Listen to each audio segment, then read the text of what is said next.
In today's video, I'm going to teach you how to remove extra breakpoints in Webflow. If your layouts look great on one screen size but fall apart on others, you may have extra breakpoint overrides lingering in your project. These are style changes applied only at certain widths, and over time they can pile up and make your design harder to maintain. I'll show you a fast, reliable way to clean them up using a Webflow app. Start by opening your Webflow project in the designer so you're looking at the canvas and standard interface.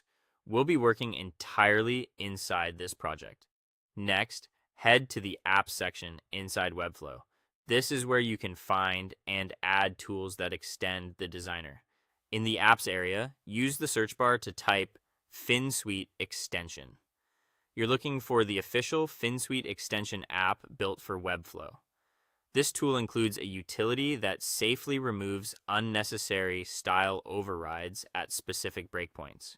When you see the FinSuite extension, select it to open its details page, then choose Install. If Webflow asks for permissions, review them and proceed.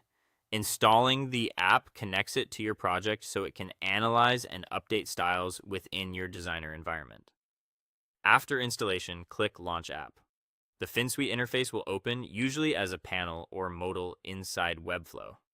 Give it a moment to load your project context. This ensures the cleanup actions target the correct styles. Inside the app, look for the feature labeled Remove Style Properties.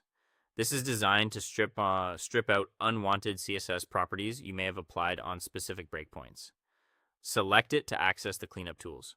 Within Remove Style Properties, choose Breakpoints. This view focuses specifically on styles that exist only at certain screen widths.